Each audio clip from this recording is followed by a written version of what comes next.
lá em Efésios, na carta aos Efésios. Efésios capítulo 3, versículos 20 e 21.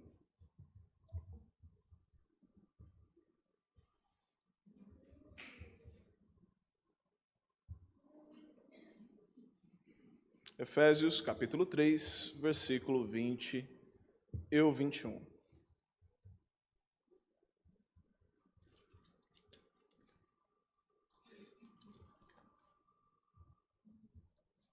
Diz assim a palavra do Senhor. Aquele que é poderoso para fazer infinitamente mais do que tudo quanto pedimos ou pensamos, conforme o poder que opera em nós.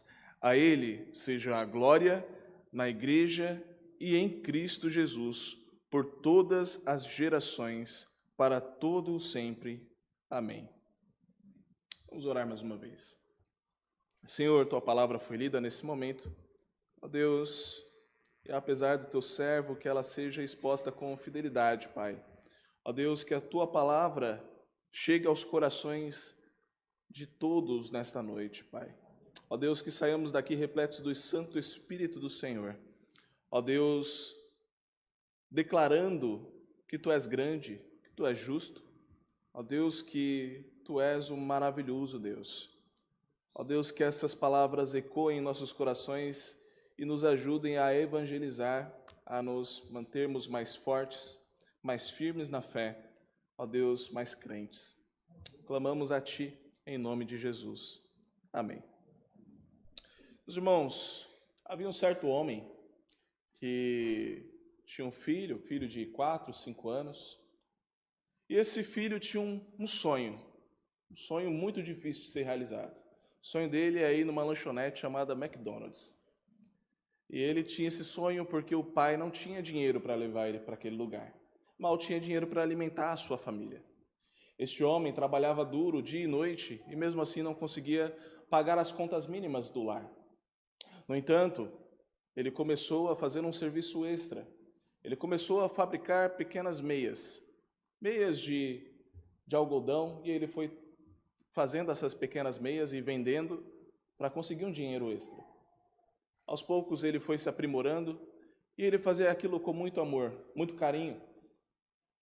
Certa vez, alguém olhou para ele, um varejista, e disse: eu quero dessas meias. Essas meias são exatamente aquele produto que eu estou precisando na minha loja, na minha rede de lojas. Você consegue fazer 20 mil para essa semana? Aquele homem: e aí, o que eu faço agora? Grande verdade é que aquele homem não tinha dinheiro para começar aquela produção, então ele recebeu um grande benefício. Ele recebeu o pagamento adiantado. Foi um contrato milionário que ele fez com aquele varejista, e isso ia mudar a vida daquela família por completo. Ia mudar da água para o vinho, seria literalmente isso. Eles, de fato, agora teriam dinheiro de modo que esbanjariam. E então, o pai, trazendo uma novidade para o filho, falando para o filho: nossa, agora nós temos dinheiro, olha aqui, nós temos como comprar muitas coisas, temos dinheiro de sobra. E o filho olhou para o pai com um grande sorriso e disse: agora a gente pode ir no McDonald's? Aí o pai olhou e falou: filho, pode, mas tem mais coisa. Não, mas eu quero muito no McDonald's. Mas tem um universo de coisas. Mas para mim, eu acho que se for no McDonald's, para mim está tudo resolvido. É interessante como funciona muitas vezes a cabeça de uma criança. Quando deparado por uma grande coisa, ela se atenta aos pequenos detalhes. Para aquela criança, a única coisa que importava era satisfazer o sonho dela. Eu quero comer um sanduíche no McDonald's, onde tem um brinquedo, onde tem lugar para brincar, e é super divertido. Meus irmãos, essa história é basicamente para prefigurar a nossa vida. Nós somos como esta criança que queria muito ir no McDonald's, e mediante a uma grande possibilidade de universo de diversão, um universo de coisas boas, nós nos atentamos apenas àquilo que nós achamos que é o melhor para nós. Nós nos atentamos para aquilo que nós achamos que é todo o universo, que é tudo aquilo que pode nos satisfazer. Então, mediante a tudo aquilo que aquele garoto poderia ter, ele só queria aquele sanduíche. O pensamento dele estava limitado àquela coisa pequena, mas o pai dele tinha outros planos. O pai dele tinha a possibilidade de trazer muitas outras alegrias, mas ele ainda não estava preparado para elas. Ele ainda não sabia quais eram, mas ele, com certeza, conheceu essas outras alegrias. Meus irmãos, quando o apóstolo ele examina as maravilhosas misericórdias de Deus, efetivadas por meio do supremo sacrifício de Cristo Jesus, do seu amado Filho, introduzindo em sua própria família aqueles que eram ímpios, aqueles que eram inimigos de Deus, agora são adquiridos à família celestial, são adquiridos pela família de Cristo, são adotados por Deus. Paulo, ao se deparar com esta maravilhosa expressão de amor por meio de Jesus Cristo, agora nós não somos mais filhos da ira, mas filhos do próprio Deus. A sua alma envolta de êxtase, amor, louvor, expressou essa sublime doxologia, essa sublime adoração que nós lemos aqui nesses dois versículos, versículo 20 e o versículo 21. Tomado por grande amor de saber que agora nós somos filhos de Deus e não mais inimigos, Paulo queria declarar isso em louvor ao seu Deus.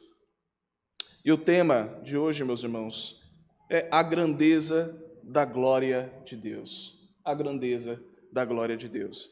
E a grandeza da glória de Deus, em primeiro lugar, está além das nossas expectativas. A grandeza de Deus está além das nossas expectativas. Leamos Efésios capítulo 3, versículo 20, a primeira parte. Diz assim: Ora, aquele que é poderoso para fazer infinitamente mais do que tudo quanto pedimos ou pensamos. Até aqui, por enquanto. Aquele que é poderoso. Deus, ele é poderoso para fazer infinitamente mais. Engraçado esse termo e profundo. Geralmente, quando eu era pequeno, eu era menino, a gente costumava brincar, quando a gente queria ganhar alguma coisa, a gente começava a multiplicar. Isso vezes 2 é o triplo, é ao quadrado, é 1 milhão, vezes 1 trilhão, 1 quadrilhão. Aí quando queria ganhar mesmo, ao infinito. E aí, usou a carta do infinito, porque é o maior, agora não tem mais o que fazer. Infinito é o máximo, né? E exatamente essa expressão que Paulo está... Não sei se ele estava querendo brincar dessa forma, ou se ele brincava com isso quando era criança, mas fato é que ele queria, de fato, mostrar aqui a grandeza da glória de Deus. Ele queria, de fato, mostrar que o que Deus tinha preparado para os seus, os pensamentos de Deus, as vontades de Deus, eram infinitamente superiores do que as nossas. Veja, aquele que é poderoso para fazer infinitamente mais do que tudo aquilo que pensamos ou pedimos. Deus é poderoso para fazer, porque Ele não está ocioso, Ele não está inativo, ou como algum filósofo disse, Friedrich Nietzsche, Deus está morto. Não, Deus não está morto.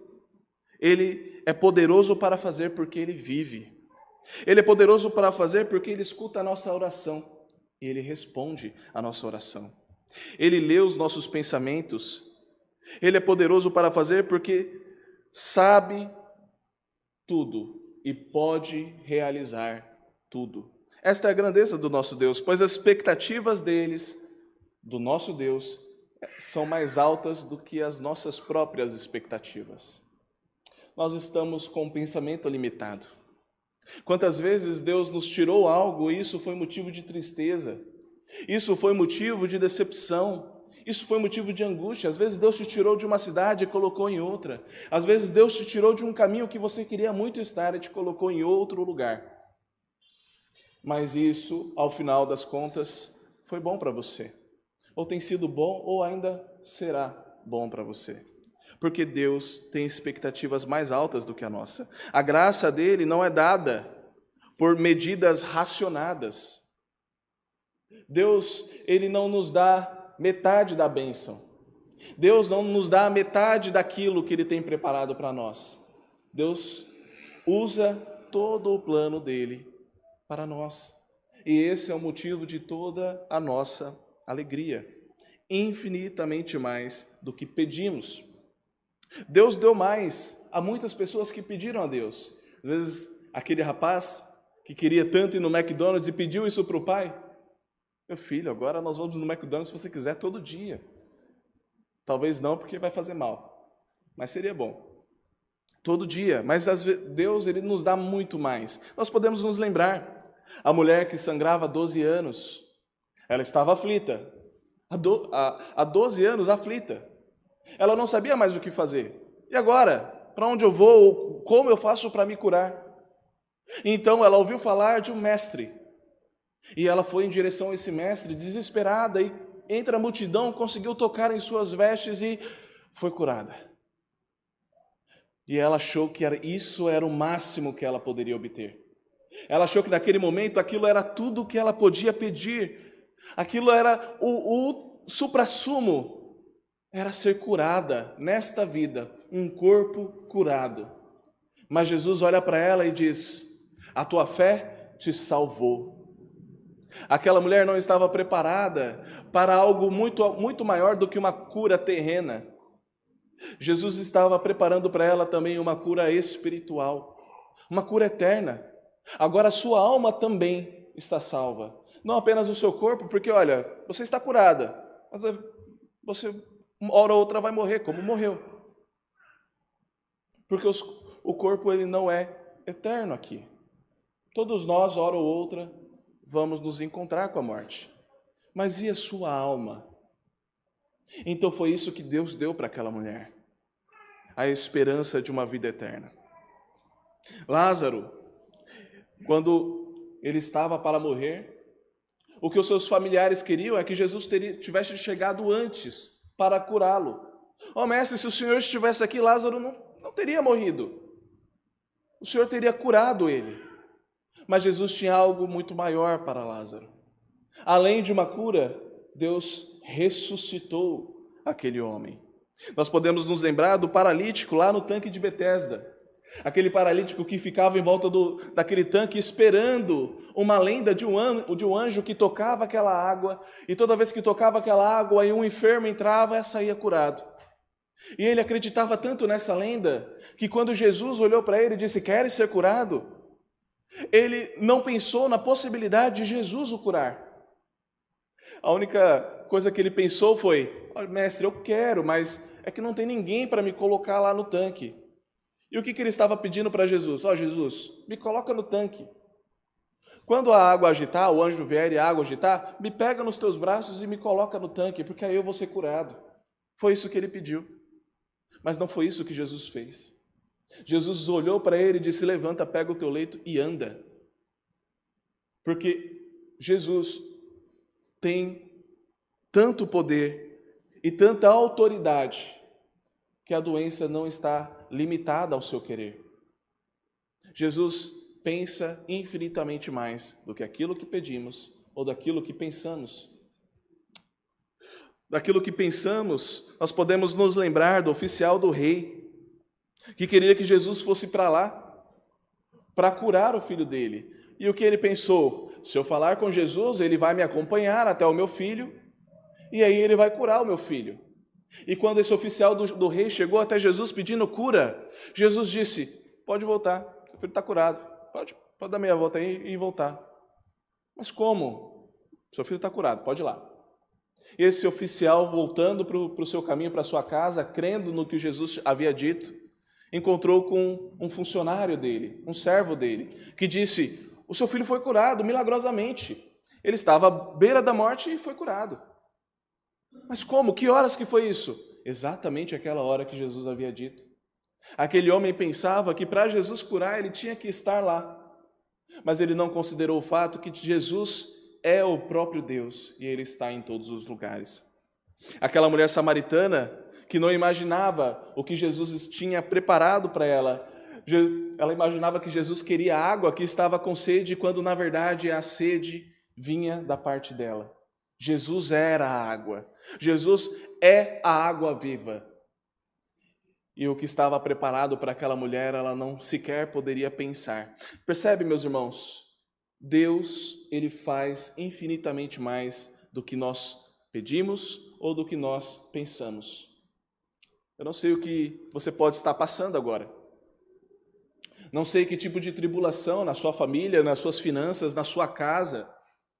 Não sei que tipo de situação você pode estar passando, mas eu quero que você saia daqui entendendo uma mensagem que Deus nos deu para acalentar o nosso coração.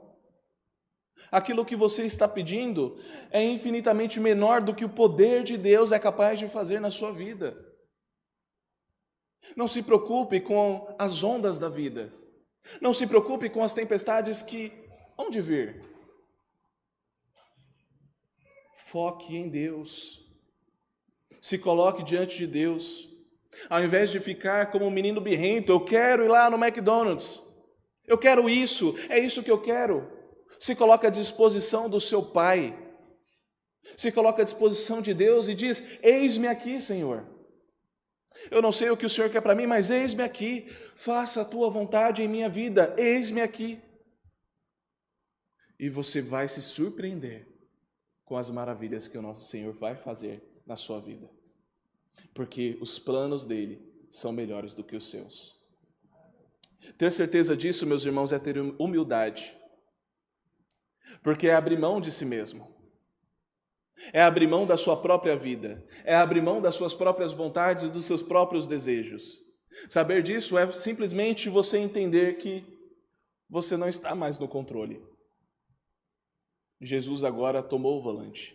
É como se você estivesse numa estrada, segurando firme no volante, e então vem uma curva e você não sabe como fazer aquela curva, e o carro está sem freio e você não sabe o que fazer. E Deus diz para você: solta o volante. Solta o volante. Eu estou no controle, eu sei infinitamente mais, eu sou poderoso, solta o volante da sua vida. Se entrega verdadeiramente a Cristo Jesus. E as pessoas reclamam: por que as coisas vão mal? Por que a minha vida vai mal? Por que eu não consigo ir para frente? Por que a minha família ainda está destruída? Solte o volante. Deixe Deus agir. Em segundo lugar, meus irmãos, a grandeza do poder de Deus, ela opera em nós. Em Efésios, capítulo 3, versículo 20, a segunda parte, diz assim: conforme o seu poder que opera em nós. Meus irmãos, o poder de Deus, ele não apenas é externo a nós. Deus se manifesta, e nós vimos aqui, para quem veio no culto da reunião dos jovens, que Deus se manifesta externamente, Deus se manifesta, mas também Ele se manifesta dentro de nós. Deus se manifesta através de nós. Não é só, nós não somos só crentes que vemos Deus se manifestando pela natureza. Deus se manifestando pela sua palavra. Deus se manifestando em todas as coisas criadas. Mas Deus se manifesta de dentro para fora, através de Cristo em nós, através também do Espírito Santo em nós. Veja, 1 Coríntios capítulo 2, versículo 12, diz assim: ora, nós não temos recebido o Espírito do mundo, e sim o Espírito que vem de Deus, para que conheçamos o que por Deus nos foi dado gratuitamente. O que habita dentro de um coração de um crente não é espírito do mundo. O que habita dentro do coração de um crente não é o maligno. Ele não está vazio. O que habita dentro do coração de um crente é o Santo Espírito de Deus. E nós temos poder através do Santo Espírito de Deus. Existem muitas pessoas que saem pedindo dons a Deus, querendo fazer coisas extraordinárias. Mas talvez uma das grandes maravilhas que o Santo Espírito de Deus faz nos nossos corações é a restauração da nossa alma. É nos convencer do pecado que temos cometido. Ninguém quer ouvir falar de pecado. Ninguém quer ter os seus pecados expostos. Ninguém quer que os seus pecados estejam à mostra, evidenciados ou cutucados por alguém. Nós queremos que os nossos pecados estejam bem escondidos, onde ninguém possa ver. Deixa eu com meu pecadinho aqui, é só esse aqui que sobrou, vou ficar com ele. Não está fazendo mal para ninguém. Está fazendo mal, porque o salário do pecado é a morte. E esse pecadinho que você está guardando aí é um tumor. E ele vai crescer, e ele vai desenvolver, e ele vai matar você. Não trate o pecado como qualquer coisa. Meus irmãos, dentro de nós, sim, a carne milita contra o espírito, e vai ganhar aquele que se alimentar mais. Você tem alimentado o seu espírito? Você tem deixado outras coisas do mundo, outras coisas como finanças, família ou qualquer outra coisa e tem se apegado apenas em Cristo? E eu digo, família. Você tem deixado família. Não os que você não gosta, não estou falando daquela tia chata ou sogra. A sogra é legal. Não estou falando sobre isso. Eu estou falando sobre aquele familiar que você gosta, da sua esposa, do seu filho, do seu pai. Eu estou falando de pessoas que você ama. Você tem coragem de deixá-los por Cristo? É esse o amor que nós temos que ter por Cristo. Você tem coragem de abrir mão da sua carreira por Cristo? Você tem coragem de abrir mão das suas finanças por Cristo? Como tem sido a sua relação com Cristo? Porque o Espírito milita contra a carne. E meus irmãos, o dinheiro, ele é um bom servo, mas é um péssimo senhor. Ele destrói as nossas vidas. Nós precisamos até estender isso para outras coisas. A família é uma bênção, mas se a família nos afasta de Cristo, ela tem sido maldição em nossas vidas. Por mais que amemos a nossa família, amemos a nossa família. Meus irmãos, se a sua família tem te afastado de vir à igreja, tem marcado várias ocasiões somente ao domingo à noite, na hora do culto, é porque eles não querem que você venha ao culto, ou porque eles não gostam de você. Das duas formas, ou é ódio contra Cristo, ou é ódio contra você. Abandone. Deixe eles e venha ao culto. Pode ter certeza que se eles fizerem questão, eles vão marcar em outro horário, porque saberão do seu grande compromisso com alguém que é superior a você, com seu rei.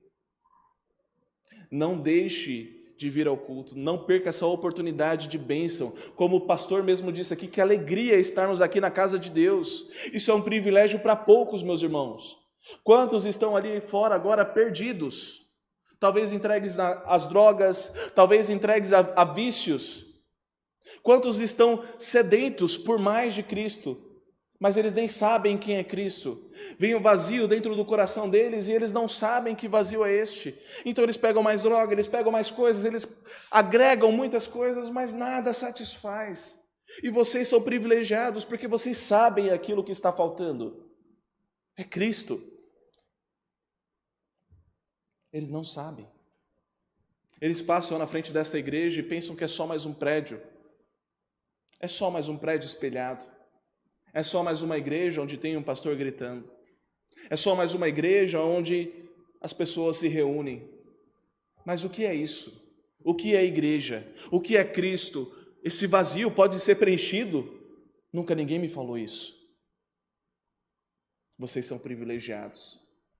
Tende alegria, tende sorriso no rosto, porque vocês estão aqui hoje e podem ouvir essa mensagem, podem receber as bênçãos do Senhor. Podem desfrutar de momentos de louvor ao nosso Deus.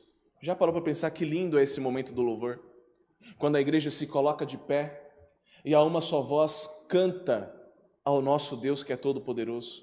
A uma só voz louva ao nosso Deus todo-poderoso e diz que Ele é santo. Santo é o teu nome em todo lugar. Reto é o teu querer, e a igreja canta, e a igreja louva, porque a igreja anseia pela volta do seu Senhor. Você participou disso agora. Você percebeu a beleza disso? Ou você tem se esfriado? Ou isso já não tem mais tido efeito no seu coração? Ou você tem cantado apenas de maneira robótica, apenas de maneira automática? A nossa fé não pode ser automática. A nossa fé precisa ser genuína. Não apenas o Espírito de Deus habita em nós, mas em Colossenses capítulo 1, versículo 27, diz: Cristo em vós, a alegria da glória. Cristo em vós. Como é bom saber que o nosso Criador, o nosso Senhor Jesus Cristo não está longe. Ele está perto. É motivo de alegria saber que Ele está tão perto que Ele pode colher as nossas lágrimas. Ele pode cuidar de você. Meus irmãos, em terceiro e último lugar, a grandeza do poder de Deus é manifestada pela igreja. Leamos o versículo 21. A Ele seja a glória na igreja e em Cristo Jesus, por todas as gerações, para todo o sempre. Seja a glória na igreja e em Cristo Jesus. Em outras palavras, que homenagem e adoração sejam rendidas a Deus em virtude do esplendor e de seus admiráveis atributos. Nós devemos dar glória àquele que é digno de glória. Nós devemos dar glória ao nosso Criador.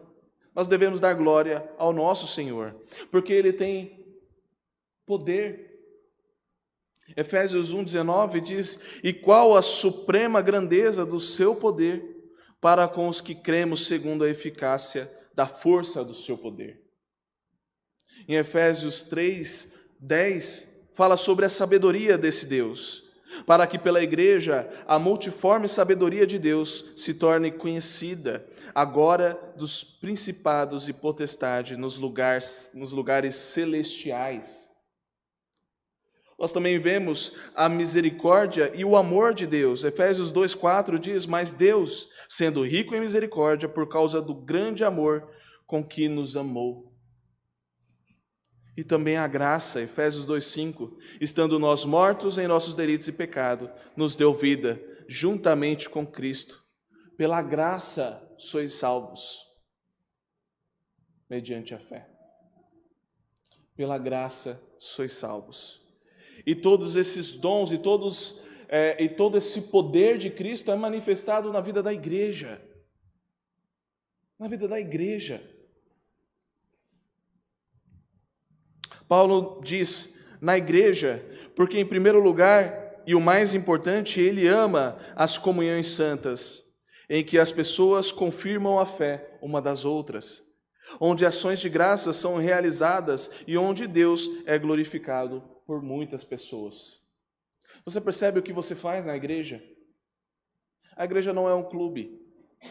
A igreja não é um parquinho. A igreja não é um lugar onde você vem fazer um desfile de moda, veste a melhor roupa e vem aqui para mostrar. A igreja não é o lugar para você esbanjar sabedoria ou a sua vida, ou o que você acha que tem de melhor nesse sentido. A igreja é um lugar de adoração. A igreja é um lugar onde os crentes usam os seus dons para louvar a Deus. Tudo é para o louvor de Deus. A partir do momento que você entrou aqui, tudo é para o louvor de Deus. O culto é um louvor a Deus. Você percebe? Os hinos, as orações, as leituras bíblicas, a liturgia que é feita aqui, é tudo voltado para o nosso Deus, é cristocêntrica, Cristo no centro. É tudo voltado para o nosso Deus. Participe do culto, cultuando, meus irmãos. Não assista ao culto, cultue. Quando estivermos na hora do louvor, não cale a sua boca. Não deixe o inimigo calar sua boca. Não deixe a vergonha calar sua boca. Não deixe o constrangimento, não deixe nada calar a sua boca. Declare, Deus é grande. Louve, cultue. Meus irmãos, a equipe de louvor não vem aqui para frente para se apresentar em um grande show. Ele nos conduz à adoração. A equipe apenas nos conduz à adoração. E nos conduzir quer dizer que nós também estamos em adoração. As maravilhas de Deus, a grandeza do poder de Deus se manifesta na vida da igreja. E o que diz aqui é que Deus sabe e tem poder infinitamente mais do que pensamos ou o que pedimos. Isso quer dizer que as bênçãos na vida da igreja são infinitamente mais do que nós sequer imaginamos. Nós não conseguimos imaginar o que está acontecendo aqui em um momento de louvor, meus irmãos. Nós não conseguimos imaginar o quanto o inimigo se estranha, se contorce quando a igreja está em verdadeira adoração. O quanto ele quer atrapalhar esse momento, meus irmãos, que nós somos privilegiados em ter. Nós não somos perseguidos, não fisicamente ainda. Nós temos o privilégio de poder louvar e gritar que o nosso Deus é grande, que Ele é glorioso e que só há um Deus. Nós podemos fazer isso. E ele diz ainda que por todas as gerações, todos os povos louvarão ao Senhor. Todos louvaram e louvarão ao Senhor. O povo de Deus não está resumido apenas nesta igreja, muito menos a esta época. É verdade, somos a igreja militante, somos o povo escolhido por Deus, mas aqueles que morreram também são nossos irmãos, e aqueles que vão nascer, os eleitos, também são nossos irmãos e fazem parte da grande igreja invisível de Cristo. E que alegria é poder fazer parte deste grande povo, meus irmãos. Engraçado que quando nós estamos aqui na igreja, até na hora da saída, muitas vezes, nós costumamos dizer, meu irmão, minha irmã, meu irmão, minha irmã.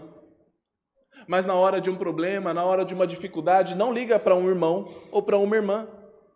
Vai ligar para um amigo do trabalho, vai ligar para algum colega, vai ligar para algum familiar que não é crente, que é um ímpio, e vai buscar conselho de pessoas que não são cristãs, mas me chama de irmão. Mas me chama de irmão em Cristo, diz que faz parte da mesma família do que eu e não me considera desta família. Meus irmãos, busquem conselhos de crentes.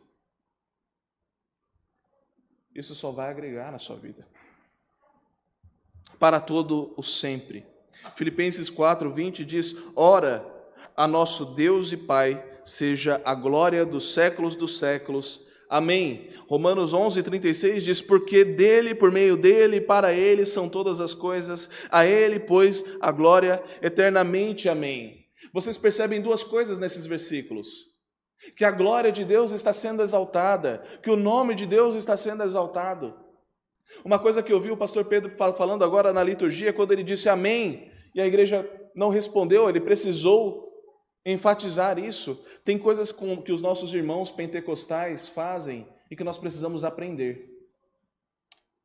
Sabe, eles dão glória a Deus durante o culto, e eu não estou falando para você sair gritando glória a Deus, mas é que por muito calar dos presbiterianos, e é um defeito nosso, e eu posso dizer como bom presbiteriano, convertido na igreja presbiteriana, que muitas vezes o não dar glória a Deus aqui, verbalmente, e até no nosso coração, às vezes nós estamos aqui, ouvindo a palavra de Deus, e nossa cabeça está longe.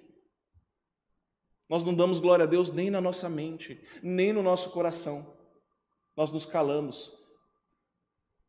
E sabe o que acontece, meus irmãos? Nós também não damos glória a Deus na nossa vida. Nós também não glorificamos a Deus no nosso lar. Porque se você não consegue glorificar a Deus na igreja, você não consegue glorificar a Deus em lugar nenhum. Se você não consegue louvar a Deus na igreja, você não louva a Deus na sua casa. Se você não ora a Deus na hora que está acontecendo a oração, perceba, não é uma pessoa orando aqui. Ela nos conduz em oração. Nós oramos junto com essa pessoa. Se você não consegue orar junto com essa pessoa, você também não ora na sua casa. Percebe o quão perigoso é você deixar de glorificar a Deus? Eu peguei 2 versículos, mas a Bíblia está repleta de louvores, engrandecendo ao nome excelso de Deus. A Bíblia está repleta de pessoas dando glória ao nosso Deus. Por que nós deixamos de dar glória a Deus? Não deixe de glorificar o nome do teu Criador, do teu Senhor. Nós precisamos dar glória a Deus. Enquanto você estiver aqui, louve a Deus. Quando você estiver orando, responda amém, porque você concorda com aquilo. Glorifique o nome de Deus. Na hora do louvor, louve mesmo, com todo o seu pulmão. É por isso que nós nos colocamos de pé, para ficar mais fácil. Mas tem gente que acha que ficar de pé é só o cansaço. Nossa, será que não vai acabar essa hora para a gente sentar logo? Minha perna está doendo aqui. É esse o seu pensamento na igreja, meus irmãos? Se fosse um show, estava todo mundo tranquilo lá. Ó. Tá doendo, mas tá tudo bom aqui, vou ficar aqui. Meus irmãos, parem de glorificar outros deuses. Porque quando você fica 3 horas, 4 horas em um show de pé, ou em qualquer outro lugar de pé, sem reclamar, e quando vem para a igreja, fica 5 minutos de pé e começa a reclamar, você está falando algo para Deus. Você está dizendo algo para Ele. Você está dizendo que Ele não é importante. Você está dizendo que outras coisas são importantes e que isso aqui é um protocolo. Deus não quer religiosos em sua casa. Se você não louva a Deus, se você não glorifica o nome dEle, a pergunta que eu me faço é: o que você faz na igreja? O que você faz nesse templo? O que você faz todos os domingos aqui? Viva uma vida de adoração. Participe ativamente dos trabalhos da igreja, porque os trabalhos da igreja não são meramente sociais, eles apontam para Cristo. Eles fazem com que nós cresçamos espiritualmente, intelectualmente. E você pode dizer: eu já sou muito inteligente, já leio a Bíblia, sei bastante. E você vai guardar esse talento para você? Você não vai compartilhar? Você não vai instruir outros irmãos? Ora, você foi instruído e agora você não quer instruir. Você não quer testemunhar do que Deus fez na sua vida? Que tipo de crente é você? Meus irmãos, que não vivamos uma vida sem glorificar ao nosso Deus. Aquele menino, ele queria só comer o hambúrguer, em paz. Mas o que Deus dá, o que Deus agora deixa de desfrutar, se deliciar nas maravilhas da criação de Deus. O que aquele menino pode experimentar é infinitamente melhor do que ele sonhou. E estas são as maravilhas que você pode experimentar tendo uma vida fiel à igreja. Percebe? Sua vida espiritual está rasa porque você está raso. Se apegue à igreja. Se apegue na casa do Senhor. Fique firme, meu irmão. Não desanime. Os tempos são maus. Não desanime. E você pode ter certeza, coisas maiores virão por aí. Porque foi isso que Jesus disse para Natanael. Quando Natanael se encontrou com Jesus, Jesus disse: olha aí, eis o israelita em quem não há dolo. Então ele disse: de onde me conhece? Eu vi você assentado debaixo daquela árvore. Eu vi você. E Deus te escutou. Verdadeiramente, tu és o Filho de Deus, tu és o Filho de Deus verdadeiramente. Ele disse: calma, Natanael, calma. Coisas maiores virão. Você virá coisas muito maiores. Você passou a crer porque eu te falei onde você estava. Tão pouquinho assim, só um lanche. Coisas maiores virão. Meus irmãos, olhem para a sua vida. Coisas maiores virão. É esta a promessa do Senhor para nós. Coisas maiores virão. Talvez não seja aquilo que você queira, mas nós podemos confiar no Senhor, porque a palavra dele nos diz: os planos dele são melhores do que os nossos. E planos maiores, grandes coisas estão por vir para aqueles que buscam a Deus. Vamos orar. Senhor, tu és santo.